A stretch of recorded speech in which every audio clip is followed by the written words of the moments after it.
All right, guys, I think this is episode 78. I'm going to stop keeping count with this stuff, Matthew, because I think I lose count after a while. So, guys, if you guys don't know, who you're seeing on the screen right now is Matthew, who's his Instagram name goes by the name of Slabnomics. And I wanted to have you on because I think you really kind of bring a refreshing view that I can align with, that I actually use in my collecting journey as well. Matthew, thanks for coming on. Please give yourself a little introduction. Yeah. Absolutely. Yeah, thank you for having me on, Paulo. Really happy to be here. I go by Slabnomics on Instagram, and you can also find the Slabnomics podcast anywhere where podcasts are found. I help sports cards enthusiasts make better financial decisions. So I like to put everything through a lens of how do I evaluate things? How do I look at different assets and compare them? Those are the projects that I'm really working on. Awesome. And one of the things that like I said, I really like a lot of the stuff you do. I kind of think similarly, right? One of the stuff that I looked at on your recent post was like the Brady and then the Messi Silver stuff, right? One of the things that I'm kind of looking at, and I'll get into that in a little bit actually, because I'm actually kind of bitter because I was in an auction last night on Fanatics and I didn't get the card I wanted. What was it? It was a Ronaldo sticker rookie, R9, the Brazilian Ronaldo, not. And I'll go over this with you after. I think I'm going to do a post on this for this week so people can identify. It's something kind of, I'll give you the end short of it is that Ronaldo R9 sticker from the 94 Panini set in the Dutch League has a pop count that is very similar to Cristiano Ronaldo's pop count. However, no PSA 10s have ever been sold. And a PSA 9 is about $6,200, $6,500. Ronaldo, Portuguese Ronaldo, is about $20K. Brazilian Ronaldo has won a World Cup. There's something wrong here. I keep telling people there's something wrong here. So, whether it's an 20K, by the way, Paulo, that 20K, I've been trying to hunt one down and I can't get one for 20K. It's gone now, right? So yeah, it's gone now. Yeah, people are asking like 6K. Someone told me, someone said 8K. Like, yeah. Yeah. So I start to, I know you said you weren't an X and O's guy, but you're a football fan, right? You like football. Yeah. Enjoy watching it, but very new on those things. So yeah. So, one of the things that I always that lately I've been talking about is trying to find opportunities where you look at players from the 90s. And I don't know how much you know about this, but the soccer cards only really came to fruition in the 90s. So when I start to look at things, I start to look at things from the perspective that cards from the 90s are like baseball cards from the 50s, 40s, and 60s because of the first cards. So I think I could be wrong. Don't get me wrong, but I could be wrong here with this. But I think a long-term kind of play here is if you start looking at players from the 90s that have actual first cards, there could be a significant bump in value here. I don't know. When you say cards, are you saying cards as in catch-all cards and stickers, or specifically cards? Cards, no stickers. Okay. Even though stickers still represent a very big piece of the market, but you have to, I kind of come here and I say this because I start to think about this, and having been growing up in the 90s and knowing a lot of these players and thinking about, and I had a discussion with Hooked on Soccer Cards a few weeks ago on a podcast we did. He's got an all soccer show coming up in New Jersey. I don't know if you're aware of this. It's coming up September 20th. It's all Is he doing soccer. that with SAC cards, or is that separate? Yep, with SAC cards. Yeah. We had a discussion about this, and I said, if we start to think about the players from the 90s and the early 2000s, I would say that the best 11 from that generation are better than today's best 11. And the reason why I'm thinking about this now is because I think with the World Cup coming up, you've spoken about that on other podcasts, right? People are going to be more kind of inclined to look at soccer, but they're also going to start to think about, well, Ronaldo and Messi are too expensive now. Pele is too expensive. Maradona's too expensive. Who's next? And that's why I said Brazilian Ronaldo, because he's significantly, I think he's too cheap, but that could be me. You know what I mean? Just looking at things, I'm kind of like, they're rare. They're harder to find those. It just surprised me there's no PSA 10s ever been sold. But anyways, I kind of diverge here a little bit. But How was Dallas? Dallas was cool. There was a lot of soccer floating around, actually. Picked up some very nice pieces. A lot of football, especially, though, because with the season coming up, obviously, people are selling out on that. But yeah, some Oasis sports cards was there. So shout out Jaime. A couple other soccer onlys. But all in all, I think there was a smattering of soccer more than I've seen over the past 6 months, especially. And some good high-end stuff as well. I saw that there was a Ronaldo, a rookie in a 9, BGS 9, that I kind of wish I would have negotiated with up front, but I kind of got back to Austin and I was like, oh man, I should have made some play on that, but that's okay. I'm really trying. That's one of the cards that I picked out as being fundamentally undervalued, kind of like what you're saying with R9. And I think the market forces are going to catch up with that one very, very quickly. Whereas, I've thought a lot about Primo Soccer. And because I'm a vintage guy, to give your listeners a little bit of a background, like my first love was probably old baseball, 60s, 50s. There's just some really beautiful sets. And when you get a high condition card from like a 58, it's gorgeous. And Primo Soccer can be kind of like that too. It's difficult with the whole stickers thing. And there's a little bit of a learning curve to figure those things out. And I think people are inherently a little bit lazy. So if you're coming from basketball and you're used to cards and people are like, well, it's stickers, you're like, I don't really want to deal with that, But yeah, sorry, went a little bit off track there, but a lot of soccer and a lot of good opportunities out there. A lot of 2017 Chrome, a lot of case hits, obviously, and those are getting a little bit frothy for me, especially on the messy side. Yeah, the case hits is interesting, right? I think these manufacturers, both Topps, Panini, I think there's too many of them. They're not that special to me anymore. Agreed. I actually pulled my wife bought me a box of Sapphire, the Lamine Yamal rookie year. And I was going to not open it, but I said, you know what? She bought it for me as a gift for my birthday. So I probably should open this and not sell it and just hold it. But I opened it. So I pulled the Lamine Yamal image variation rookie. I think they sold for $200. It's not bad, whatever. And then I pulled a Messi, the short print, the case at the infinite insert. I was thinking, and I posted on Instagram yesterday for sale, and I'm thinking about like, maybe I'm not going to sell that. Maybe I'm just going to keep that.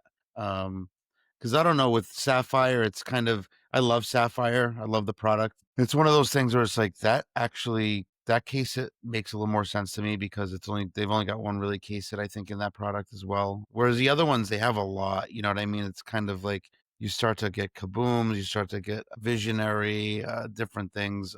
So I'm kind of like on the inserts, I'm not a very big proponent of those things. Where do you stand on inserts out of curiosity? I was thinking about that on the drive back from Dallas, and I was thinking about how I was looking at these inserts from basketball because I'm always trying to make spider webs between different sports so that I have some objective basis of comparison.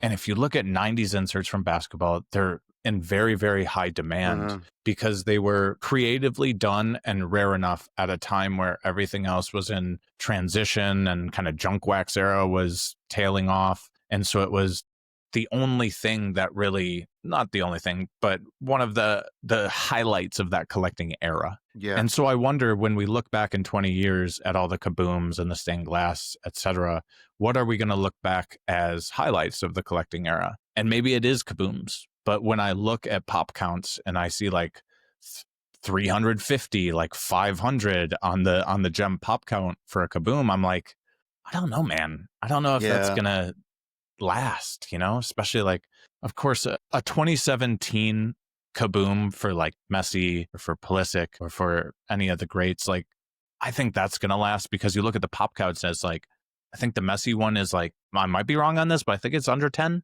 Yeah, I think so. So that's real short print. And then they just printed them to the moon. So it's like, I don't know. The old ones have lost it for me. And I know this is kind of all of us in cards being like, print run, print run, print run. But truly, when they start milking the thing, I think we lose that rarity and that value that we ascribe to it for being something cool, not something normal. Yeah, it's kind of, I think I've used the word before, it loses its luster or the special kind of connotation with that specific card. For me, it's like the kabooms. The first kaboom, I think, is the most valuable piece. So if you have a player that's got a first Kaboom, it's great. Like and I've talked about this before in a podcast I've done before, but and I don't know how much you do with hockey, if you do anything with hockey at all, but Upper Deck, I think it was last year or the year before, because I mess with hockey a little bit. They had a really interesting case hit, but it wasn't a case hit. It was more like 1 in 13 cases. It's called the hollow type, but the values on those are not there. So I just been buying them when I see them because I don't think people realize how rare those are. And they're beautiful cards. I think they're beautiful cards. But, they may not amount to anything, but I mean, I could see from, 10, 15 years down the road where a Sidney Crosby might be or a Connor Bedard. Now, the interesting part about these that people don't know is it's a living set, meaning they only create one for a player at all. They'll never create another one. Okay. So it makes it really unique, which I wish we had that in soccer too, but no one's done that yet. Somebody will eventually, I think, but it's a unique way to do things. I think kabooms and a lot of the case hits are treated more as like the liquid dollar that's just given and sold and flipped. It's like the flippers card.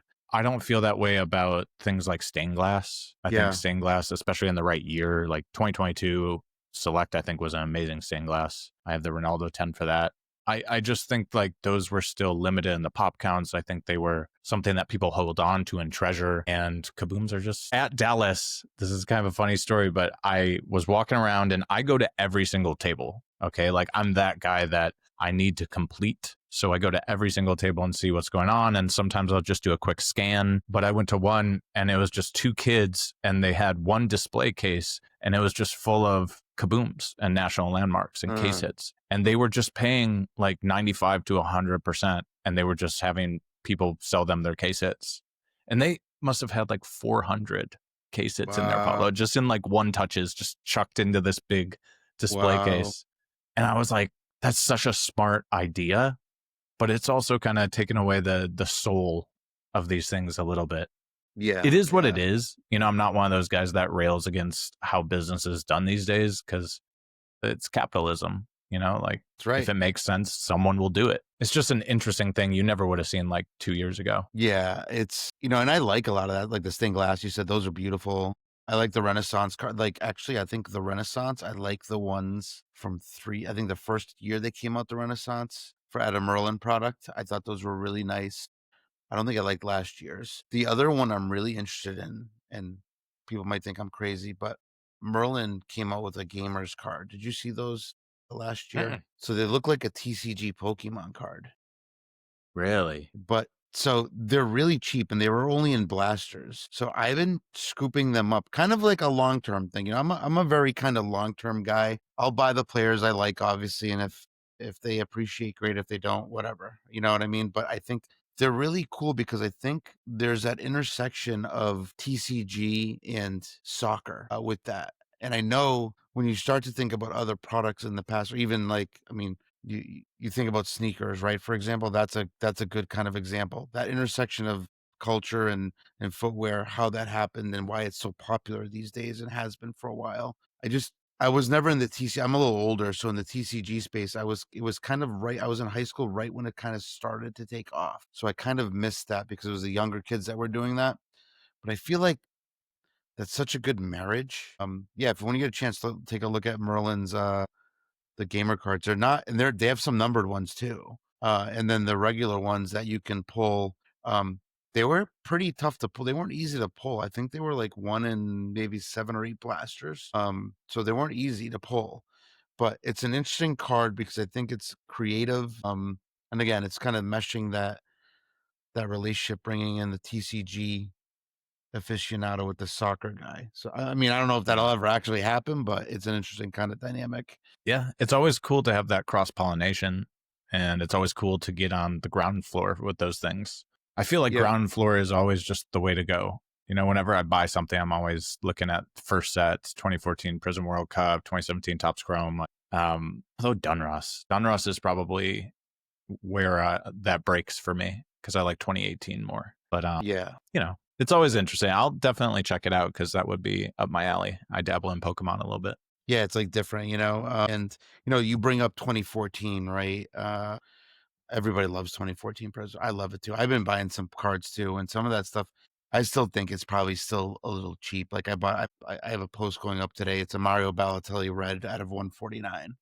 If you I don't know if you remember Mario Balotelli, the why me t-shirt at Man City. Really good Italian player, very talented, just never really kind of hit that, that he could have won the Ballon d'Or. He was that good.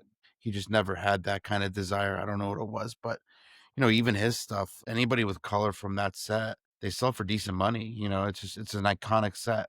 But then I actually look at also the 2006 World Cup where those cards are in there. There's a Messi and there's a Ronaldo. I don't know if you looked at those yet at I all, have. but those are starting to move a little bit too. And those are like, I just bought a Ronaldo for the first, I didn't have one. I Mhm. bought a Ross. I'm taking a chance, but because I wanted one. What have you looked at when you've looked at those? What are you looking at in terms of those? I kind of look at it from the perspective it's a first World Cup card. Um, the pop counts, I feel like they're not high, but they are kind of high, right? But based on the age of the card and where we're at, I feel like there's still room on those cards for people to make money. Yeah. Pop counts are interesting because you look at them. I get what you mean when you say like they don't seem high, but they kind of seem high.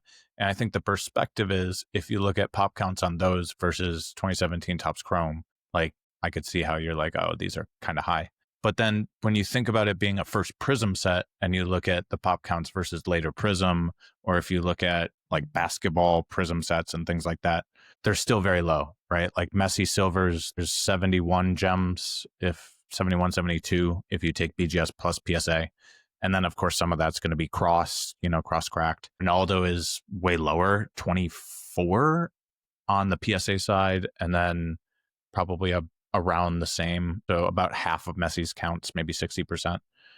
But just not a lot of stuff. And when you look at how many people would want a silver, I'm pretty sure there's more than 71 people that want the first year of Messi's silver. And so for me, I see it as very much undervalued. And I did a whole thing about that where Messi's silver, there was one up on eBay for $1,600 in a true gem for like months. And I had it on my watch list. I kept looking at it. I kept coming back to it. And I would look at comps and I'm like, I can't do it based on count. I can't do it based on comps. Can't do it based on comps. And then at one point I was like, I need to like triangulate into this, not just use the past sale and say, is it worth this? Is it worth that? Like the market changes. And as the market changes, we have to adapt to what the new normal is instead of just sitting back there in 2024 when it last sold. So it's like, all right, if this is the GOAT and this is his first Prism card, let's compare that against another GOAT's first Prism card.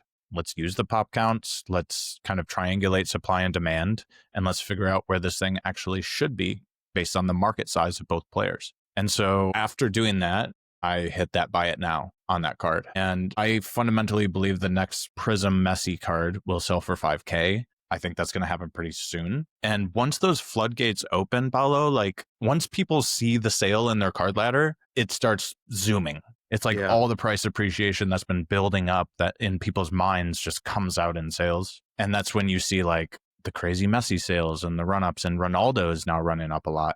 So yeah, I have a lot of appreciation for that set specifically because there's going to be a lot of crossover demand. Yeah.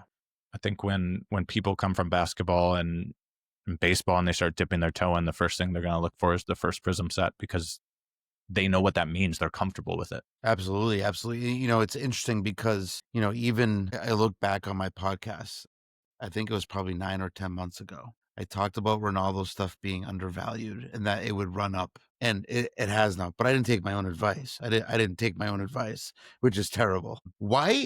I like to ask people this question. I've asked a lot of people this question, but why do you think we are seeing the Ronaldo and the Messi run up right now? What is it right? I know we're at the tail end of their careers. I get that, but it's kind of like when you start to think about what other cards have or other players have done, like Tom Brady, for example, right?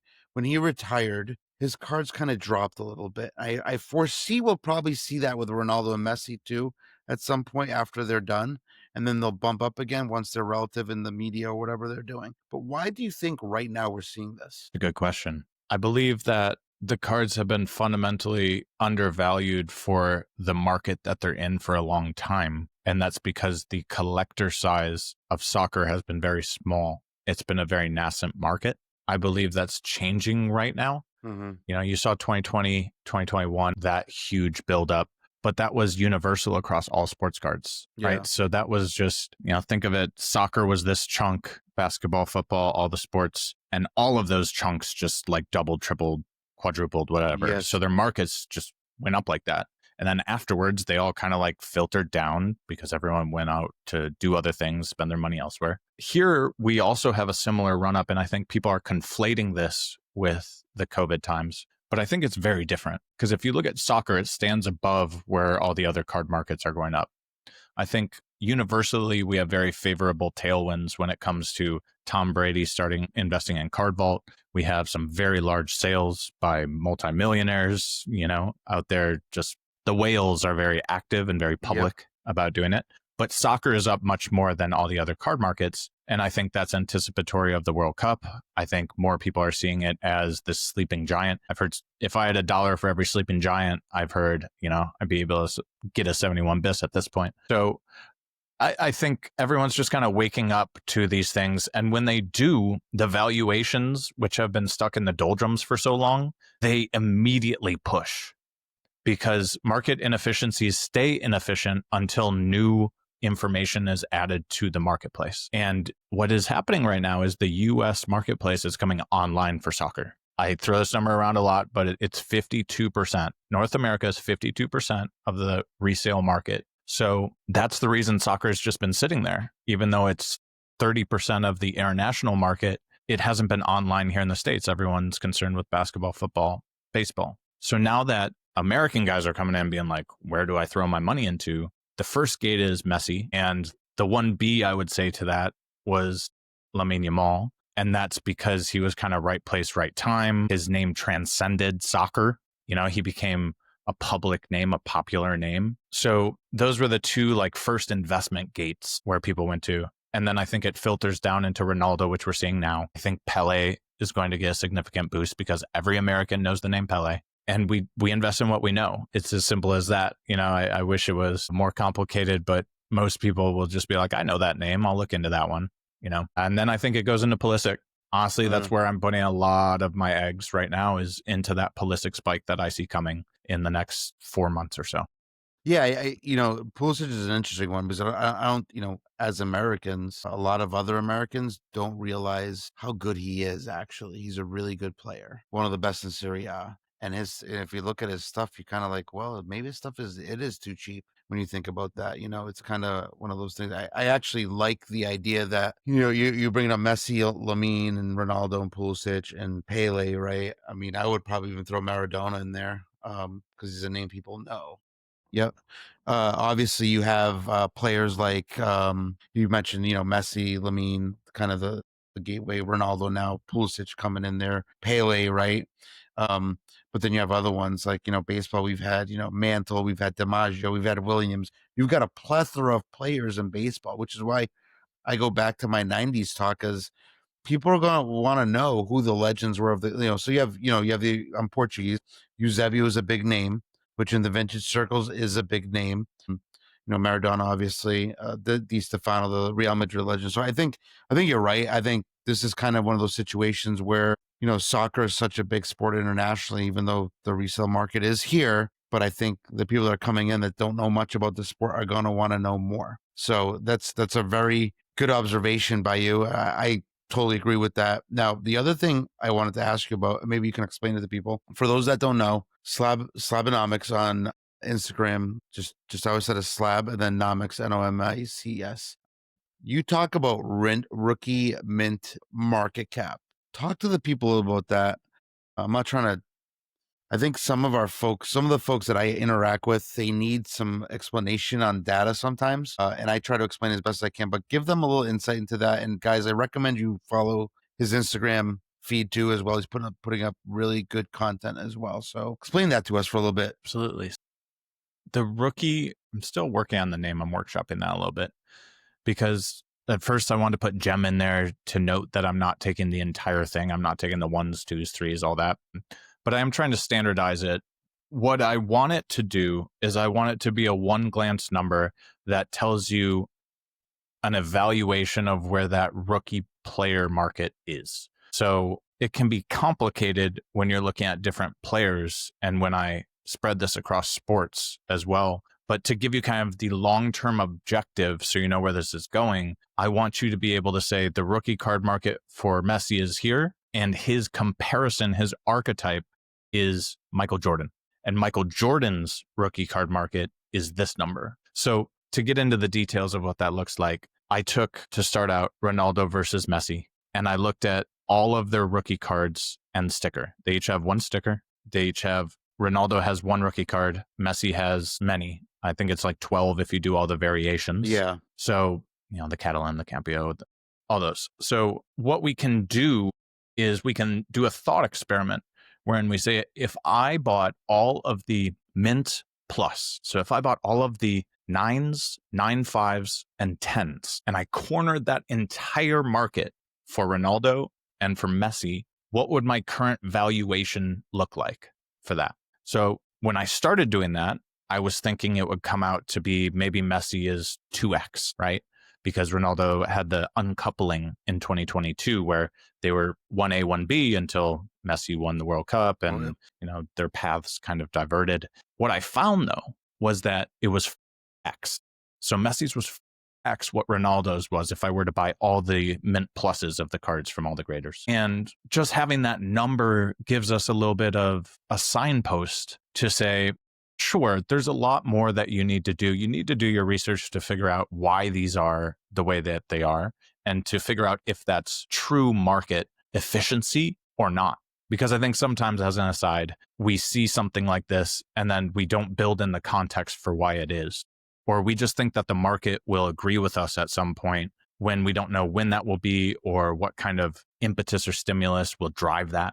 But for me, when I look at that, I'm like, 4X, and then Ronaldo only has one card. Like when people come in, they're like, I'm going to buy Ronaldo rookies. They're not like, I'm going to buy, I don't know if I'm going to buy the BIS or if I'm going to buy the Mundi Chromo or if I'm going to get that foil La Liga, like they're just like, there's one. So that's all you can buy.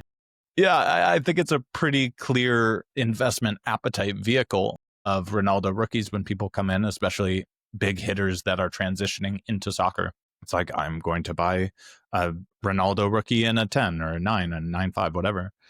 So to see it 4X to me was a clear indication that, okay, this seems imbalanced. I can explain why it's imbalanced because of the decoupling in 2022 and also just the general, what piggybacked alongside that and exacerbated that, I think. And, people can agree with me or disagree with me. I would love to hear people's conversations around this. But I think after COVID, when everything filtered down, the soccer community was so small, tight-knit, and it had existed on this level playing field for so long. It had this massive surge in this thing, and everyone was kind of taken aback and shocked. And then just as soon as it came, it left. And all the prices went down. Like, look at Holland's market. Yeah. And then all these prices go down a lot. And I think people felt like they were standing high and dry. The tide went out and they just felt confused and a little bit embittered. And so I think that exacerbated this Ronaldo and Messi decoupling where everyone was pushing out of the soccer card markets after having just come in. And then Messi wins the World Cup. And then, they choose different paths, one to America, one to Saudi, just a lot of different factors. But at the end of the day, I think the market is undervaluing those Ronaldo rookies. And I think we're starting to see that work itself out because more liquidity is coming into the space. Yep. I totally agree with that. It's kind of funny you bring up that 4X number because when I looked at that, I didn't look at this rookie card specifically, but I was looking at just, your standard chrome or like, a refractor. And I was kind of like, how are these 4 times more how is Ronaldo 40% cheaper than Messi? It makes no sense to me. You know what I mean? So it was kind of like something's not right here. But again, I didn't take my own advice. It doesn't really matter. Here's a weird question. We're going to speculate a little bit here. What if Ronaldo wins a World Cup next year? What happens? What happens? I think their values would probably equate, at least for a short period of time. Now, I do think there is some power in the zeitgeist around a player, right? Messi has people love Messi. Yes, I think they people do. love Ronaldo, but not in the way that they love Messi. And I think the legacy that keeps going on, I harp on a lot about this on Slabnomics, but the legacy of a player really matters, because if you're looking at a 20-year time frame, you're looking at, are people going to continue putting money into this player? Are new people coming on board going to purchase this player for their collections? Are they going to recognize them as the GOAT? Because that's what drives long-term value and scarcity. If you have a player that exists right now that is pretty good, let me find a good example here. See, we want an established player that's pretty good. Well, Iniesta. So he's not playing anymore, but Iniesta was a fantastic player. Where would you put him in terms of ranking for his position all time? Just give me a range. I would say top 4, top 3. Okay. Top 3 or 4 all time for his position. The difference between people that are going to invest in Iniesta in 20 years and going to invest in someone like Messi or Ronaldo is going to be pretty massive over that long period of time. You know, as people come in, a certain percentage will invest in GOATs, and then like a certain percentage will invest in their favorite team, you know, maybe national team or club. And then a certain percentage, and it kind of filters down is how I look at, like, trickle down cardnomics. And it's like, that adds up so much over long periods of time. And that's why you look at the GOATs and why their card markets just like keep going and going and going, which, as an aside, is another reason why like Messi rookies seem very expensive right now. But like, and yeah, I get over $1 million for Messi's bis is a lot. But like, those supplies aren't going up, and more people are going to want them. So 20 years from now, we're going to look back and be like, yo, That was cheap. $1 million? That was nothing. Yeah. You know? I agree. Because you for me, it's kind of like, as a kid, I collected baseball. I collected basketball as well. So you look at, because I always talk about the soccer hobby being very immature still. It hasn't really matured to the level it should yet. And I always try to take lessons from those other sports and what's happened there through the years, right? In terms of how do you, I guess, a guy we could use as an example is like Larry Bird, Magic Johnson rookie card, right? That card I could have bought in the early 90s for, I think it was $70. That card is like, I think a PSA 10 of that recently sold for like $500,000, maybe more. I can't remember, but you start to, and those guys they're not the best ever. They're the best of that generation, but they're not the best ever. Just Jordan, right? Clearly. So I think we also need to understand that as kids are growing up now, as we get older, who are they watching right now? And that's why, like, you brought up Holland and Mbappe. I feel like those two guys are two people that have been forgotten a little bit, in some cases, right?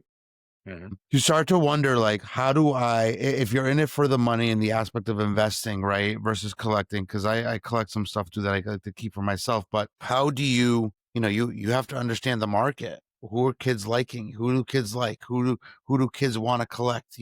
That becomes a very big factor. But again, I think we're in a very opportune time right now. Like you said, a Messi rookie 20 years from now, who knows? Maybe it's a $10 million card. We don't know that. It could be. Any Messi rookie. We look at 10s and we're all like 10 focus because of what PSA has brainwashed us into. But any Messi rookie in 20 years is going to look like any Jordan rookie, because that's the trajectory. And probably more so because it's less supply. There's a lot of those Jordan rookies out. Not a lot as many of the bis, and really any of them.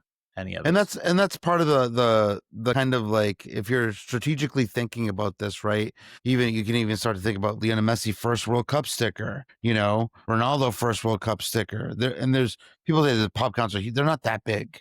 They're big, but they're not that big considering. But it's kind of like one of those things. It's like, I think we're in a very good opportune time right now to make some really good. I'm a long-term kind of guy, and I don't know how much you prospect. I prospect a lot, and I'm pretty good at it, but I also lose at it too. You can lose at it, but I'm one of those guys that goes in like low risk, high reward. An example I can give you is like William Gomes, a player at Porto right now, a Brazilian 19-year-old who started off wonderful. He's got, I think, 2 goals and an assist so far.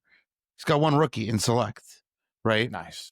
But his prices now have ballooned already. Well, I mentioned him on my podcast last week, and people sometimes tend to follow what I'm doing. And, it's kind of like Gonzalo Ramos when he came on, when Ronaldo was benched and he scored the hat trick in the World Cup. That summer, I was telling people to buy his Merlin rookie, that it would come due, and it did. But it doesn't always work that way. But Yeah, I but think. Yeah, go ahead. yeah, but prospecting wise, how do you feel about that? Is it a danger game? Do people like, you know what I mean? Like it's tough. Like I have a João Neves collection that I bought in really cheap, and I don't know if you know who he is. He plays for PSG. Fantastic midfielder. I sold his 1 of 1 on Golden the other night for $5K. Nice. Select PSA 10. It did more. I thought it was going to do $2,400. Yeah. But obviously, there's collectors out there that wanted that piece, and I have other stuff that I'm happier with. But what about prospecting? How do you handle that situation? So I think prospecting has a place. I like to, being a financial podcast, I like to look at things as diversification. What surrounds that and informs that is my investment thesis. So whenever I buy something, there's always a reason that I'm buying it, and there's a time frame. So I have a sales background as well. And when you qualify something, that's the process by which you think that they're going to be a prospect for your services or your goods. You can do it. You do it by establishing budget, authority, needs, and time frame. So I kind of do the same with my cards, right? Like, what's my budget for this? How much do I want to put into this specific player? How much do I want to carve out into this set? Authority, I mean, it's just me. Of course, I have a partner, so she really calls all the shots. But, I try and make all my moves. Yeah, I know the. Yeah, by myself. And then needs is kind of, if within my general investment theories, like how much do I want to put into this player? Do I want to be overweight? Do I want to be underweight? And then time frame, how long do I want to hold it? So it's like, if I'm looking at Messi, that's a long-term hold. To your earlier kind of point about long-term investing and holding, that would be something that you can flip it if you want and you'll take your gains. But if I'm buying Messi most of the time, unless it's like kabooms, if it's kabooms, then I'm going to be flipping them at some point. But if it's actual like Topps Chrome and stuff like that, rare stuff, then I'm buying that to hold. But sometimes you have short term, and then sometimes you have kind of medium term. So I have a lot of short term stuff that I'm probably going to let go of in the next month or two. And then medium term for me is kind of World Cup. And then I do have some prospects that I look at for long term. But the reason that I buy those prospects is very specific, right? Because I think I've made some mistakes, and maybe some of your viewers and listeners can attest to this as well. But sometimes you just get kind of caught up in the excitement around a player, and you're like, oh, this player is scoring a lot of goals, or they got some charisma. I like how he did the celebration. Just anything can kind of get you caught up in the moment, the excitement. And I think where there's excitement and attention, money follows. So if you invest like that in your prospecting, then you're kind of at the mercy of the winds of change. And you're just kind of keeping your sails open to wherever they want you to go. And you're going to lose some and you're going to win some. But I've kind of learned through these experiences and some bad calls that it's good to invest in a concept. So there's some players where I look at them, I'm like, I believe that this player will be the face of his national team because of X, Y, and Z in this time frame, say 2-3 years. And so I'm going to invest in some of the good cards of that player that I think are undervalued for that ceiling that I see. There's some American examples that I won't get into that if they pop off and become the face of America, that is worth a lot. Because as I said, sorry to throw numbers at you guys again, but 52% of the resale market is America. And if we have this maturation spike that I foresee with the World Cup 2026, and America is now online for soccer, and we're in, that becomes incredibly valuable in 2 to 3 years if it pans out. If it pans out, Yeah, like for me, one of the things that I do with prospecting, I'm Portuguese, so I watch a lot of Portuguese league soccer. So I watch these guys. I know what's going on. And the other thing I do know is that Portugal is a feeder league for the rest of Europe. It feeds a lot of the bigger teams in Europe. You look at Man City, Bernardo Silva, Ruben Diaz, you look at Arsenal, Gyökeres this year, right? So when I know a player is popping off or I'm watching a player kind of develop slowly as an excellent player in the Portuguese league, I start to think, well, this kid at Porto, William Gomes, 19-year-old Brazilian, playing really well, started well. I'm not gonna lie, I bought his tie-dye for $8. They're selling for $50 already. And it's almost one of those things. It's like, do I sell that now? I probably should, but unless I really think he's gonna be really, for me, I kind of look at him. I'm say he's a player that is fit for the Premier League maybe next summer. So that's where I kind of say, I hold him, and I'm $8 into it. It doesn't really matter. It's kind of, and that's what I try to tell people: financial responsibility. Like, rather than take that chance and buy that $1,000 card where you don't have the $1,000, maybe spend $8 on a card or something, or $5, whatever it is, but live within your means and try to figure out what your best kind of solution is. So for me, when I sold that Nevs on Golden this past weekend, people were like, why are you selling that? You collect them. Yeah, I do. I have his like Immaculate of 3. I have his gold auto. I have his gold PSA 10. I have a lot of his stuff. But I said, I don't really like the black. I like the gold better. But I also want to buy his rookie card because he's got a rookie card in only one product. It's in Donruss Elite from a few years ago. And those boxes are hard to come by. So I got to buy boxes, or I got to look the web, and people charge ridiculous amounts of money for that card. So basically, I can sell that one of one, make the money I made on it, and purchase a really nice one, or just buy a bunch of wax and try to pull it. So it becomes kind of the, which way do I go here? You know what I mean? But I think financial responsibility is extremely important at this rate. I do believe that. You just hear a lot of stories sometimes, Yeah. And what's the goal of your collecting? Well, let me ask you that. Like, what's the ultimate goal? Well, for me, the ultimate goal is to have, so I collect a lot of Portuguese autos players. I just like having those guys, But for me, with the Nev stuff, I have a lot of his stuff, which I'll never lose. I could sell some of it now and be really happy. But the goal for me is to have maybe his best of 10 cards in my collection, and 10 or less. But again, I love Sapphire. So I have his 50 Sapphire and a PSA 10. I love that card. So it's like, do I really want to sell that? So for me, it's a thing that I like. But for me, the goal with selling that one of one was to try to get his elite rookie, which is out of that product. But I want one that's number 10 or less. And it's not easy to find, and people want ridiculous money. But that card, that select, is going to help me get there. That's what will help me. It'll leave me money left over, obviously, to kind of do different things with it in that nature. Ultimately, at the beginning, I'm first foremost, I'm a collector. I collect certain pieces. I bought last April, I was up in Toronto for the All Soccer Card Show up there.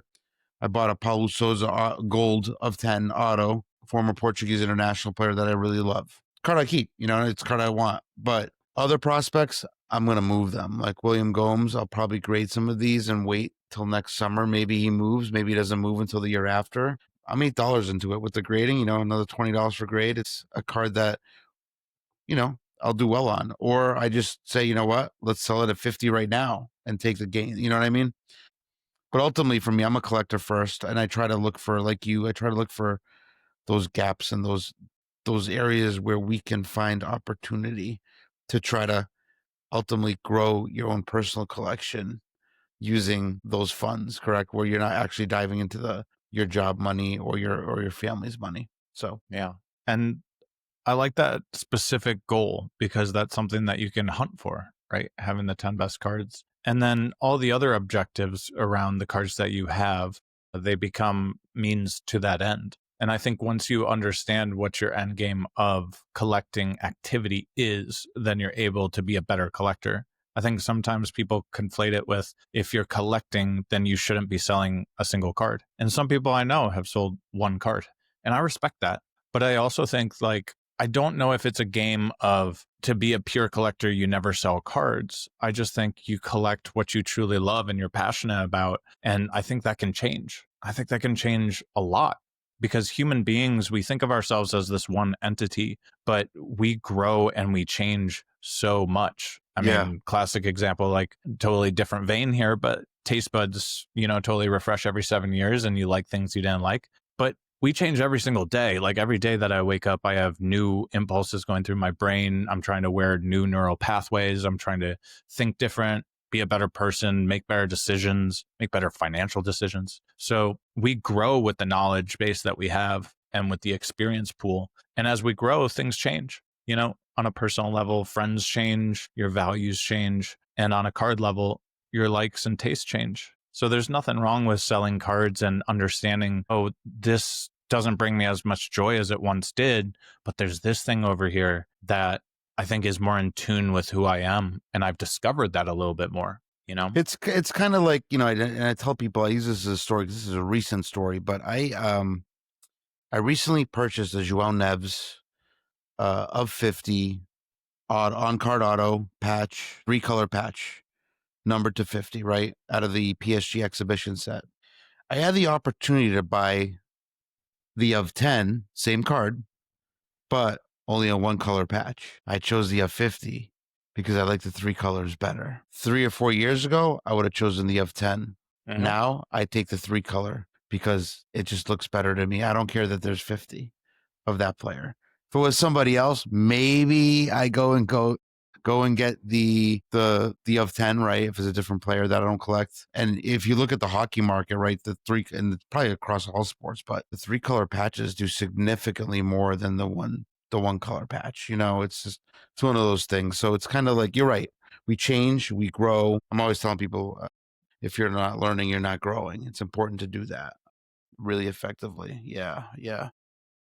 I've changed in my collecting appetites like 3 times since October, because I've only been in this since October, and I just throw myself into things and learn as fast as I can. And like, I tell people I probably spent like 2,500 hours since October because that's what I do. Just like 16 hours a day. My girlfriend loves it, but now she's really patient. She's really supportive. So I appreciate her, but I'm just constantly in it. And when I'm not learning about one thing, I'll go look at something else, and it's hard not to get ADHD about it. And it can be that way in card collecting too, right? I'm sure you've experienced that. Like, of course, I just got this, but now this came up. Yeah. But it's like, as long as you're like continuing to go forward and find out what truly brings you joy and what you can identify. Like when people ask me, what do you collect? And I'm like, I collect portals, or I collect time periods that I look at and it brings me back into that place. That to me is what defines iconic. And yeah, it took me a while to get there, because at first I was collecting Packers cards, and then I was like looking at them and I was getting all these people that run into collecting sets. I'm sure find this, like,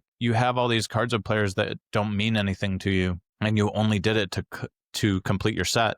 And then once you complete your set, you're like, well, now what do I do? Yeah. So yeah, I like that. We all want to hunt something. It's just we got to figure out what the best thing to hunt. Yeah, I like that perspective you used there with the kind of the nostalgia piece of it, right? And I talk to people all the time about, a few weeks ago I posted a card that it's the Ronaldo, or it's a Team Portugal, the 2016 Panini Instant when they won the Euros. And it's the base, but there were only 217 printed at that point in time because nobody was buying that stuff. You know what I mean? So it was like, and for me, it's like a nostalgia thing where, I was living in Boston. That's where I'm from originally. I was living in Boston. I was watching the game at a bar with a bunch of Irish people that were rooting for Portugal and against France, right? And they score that goal in extra time. And that card to me just signifies that moment in time that I have a connection with. And I'll never forget calling my dad, because my parents immigrated back to Portugal, but calling my dad and having that discussion with him, the joy that he had with them winning, right? That's just, and I love that you said that, because I think that's an important piece for us to remember. I mean, I get it. Some people are in it for financial gain. That's fine. I get it. It's fine. But with certain cards, it's like I'm a kind of a nostalgia guy, and I'm also a kind of I got to sell some stuff to buy this other stuff that I want. It makes sense. Yeah. Question to you: can live with each other. How did you pick soccer cards, or what made you identify that you were coming into the soccer card market? Yeah.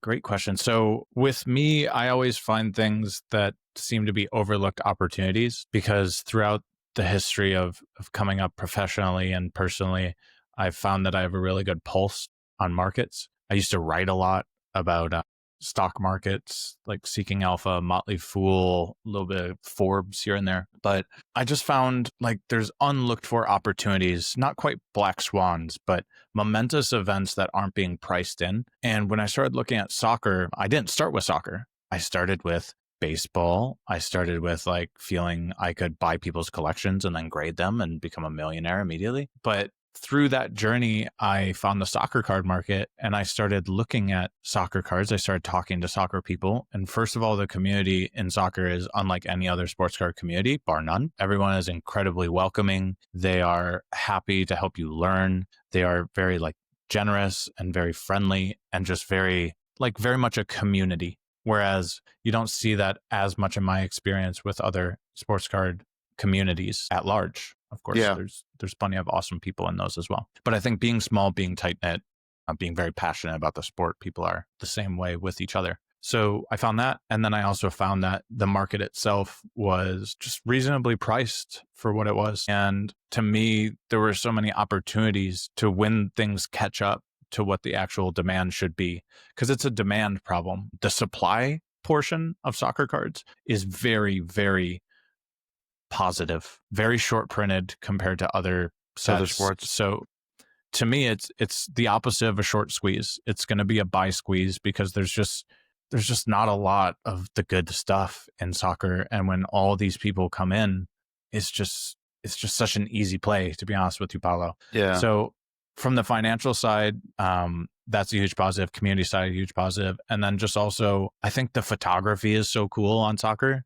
So like some of the cards that I have or some of the players that I have, I just really enjoyed looking at it and the creativity that was put into it, especially those sapphires. I just like how they look. Yeah, they're awesome. Those cards are awesome. Do you ever do you delve into wax at all? I would love to. It's honestly, Too wax risky. is like the best investment. No, I think Yeah. it's the best investment if you pick the Yeah. right wax. But I just haven't had the liquidity to be able to buy too good. I have the first year sapphire women's, I have a case, but that's like Okay. it.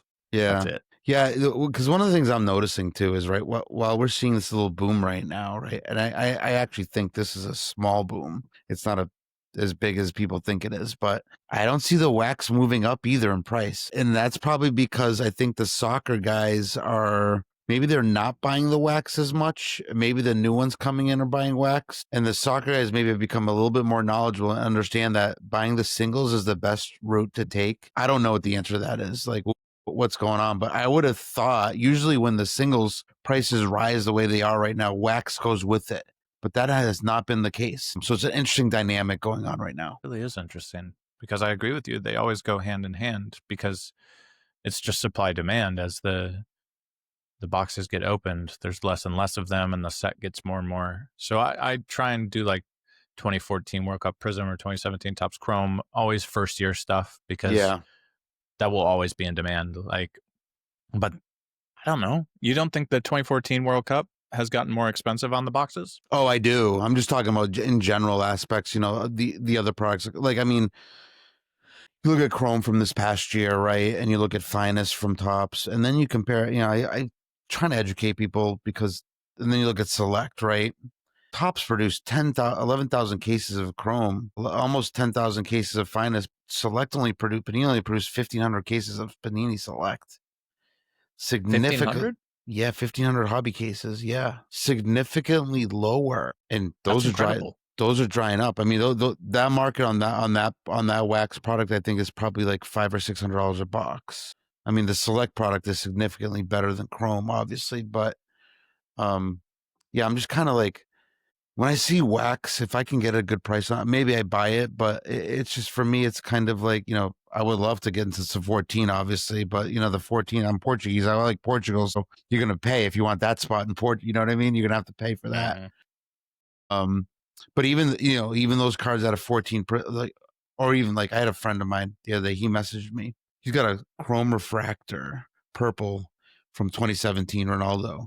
And card letter says that card's worth $2,200.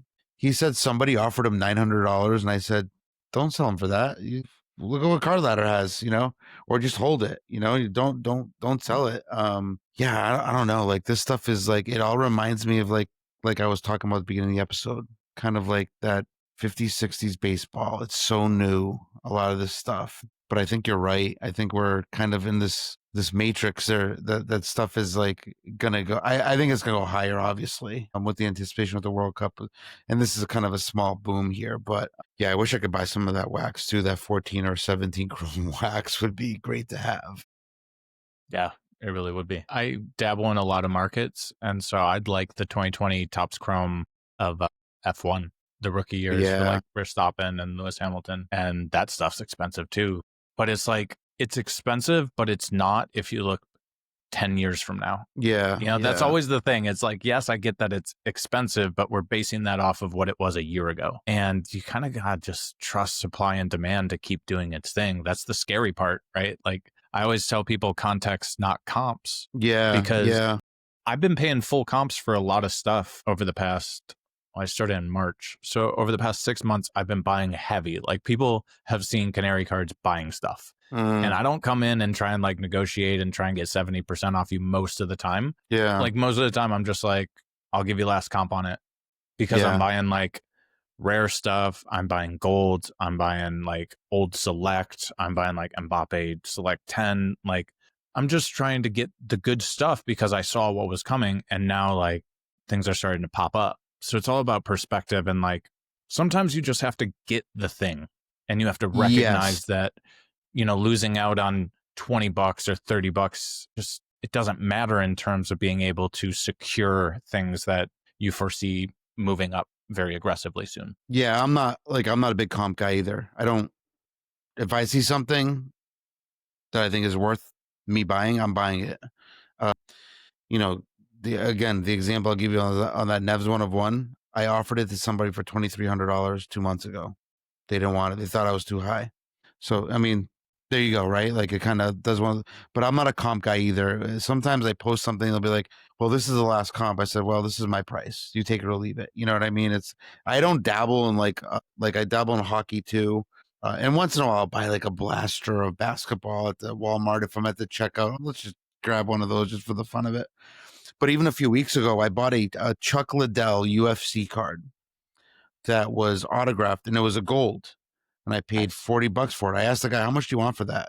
He said $40. I said, here, take the money. I didn't even look up comps. I didn't even look it up. And they're hard to find. I think is like the gold mojo, I think sells for like 80 or $90. So I'm winning, right? I got a true gold, whatever. But I knew like this is a legend. It's on card. It's gold. It'll do well eventually, maybe someday down the line, whatever. I'll put it out next time I do a show. Maybe somebody asks about it and they take it, whatever. But I think comps are, I hate to use the word, overrated. You know, if you feel that strongly about a card, you buy it, right? And I think that's kind of the behavior that you probably have is when you see rare stuff, you're buying it, you know, within reason, right? Yeah. I mean, I was at the National a month ago and I was on the hunt for Messi and Ronaldo. I sold at the SoCo Expo.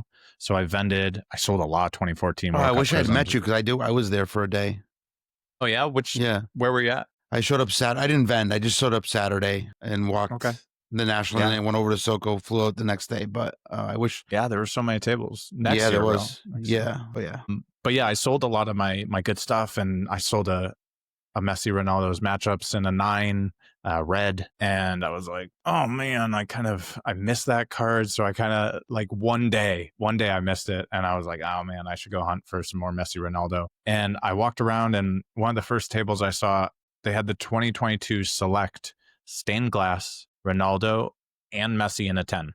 Wow. And I'm looking at, and they're such beautiful cards. The Messi he had at 8K, the Ronaldo he had at 2K. And I ended up doing a trade with him and trade valuing down to like 1,600 for the Ronaldo. And I got it.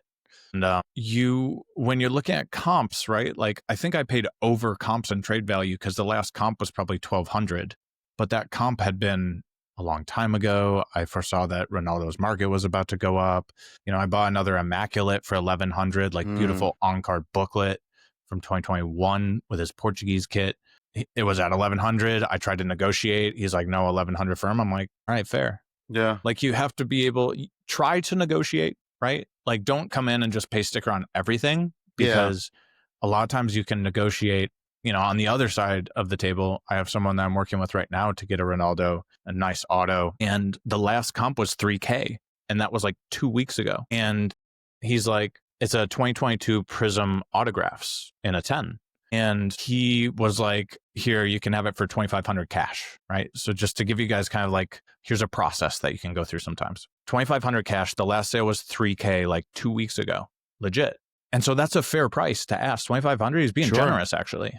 Yeah. And I said, because I had found it up in July when he had it posted in a group and it was for 1,900, right? And obviously the market's moved a lot since July. So I was like, hey, I appreciate the offer. It's fair. But looking at what the Messi comps are for this card, because you can go look at what the Messi auto in a 10 is from 2022 Prism. And I'm like, the Ronaldo has 3x the supply and you're trying, you know, your price is fair and everything, but you're trying to get about half the price of it. That's your ask. And so for me, I need to be a little bit lower just because I think that 3K was a little frothy on the comp, Yeah, like sure. I think that's a little much. And he was like, well, yeah, this is what the comp was. And I'm just like, hey man, I totally get it. Like I said, it's fair. I just can't do it based on just supply and demand stuff. And he's like, okay. And like, he went off. And then the next day he hit me back up and he's like, I'll give it to you for 2,100. At that point, it's like, okay, that I can see. So Yeah. Negotiate heavy, stand your ground, give people reasons like why you're pricing something like that. And I think a lot of times you'll find that people can meet you where you're at. And if they don't, there's always another card. Yeah, I think people always have a hard time walking away. It's kind of like when I buy my wife a car, right? We go to the car dealership, and I've done this many times. She's always embarrassed. We go to the dealership. I know what I want, and I know what price I want. And if it's not there, I get up and I will leave.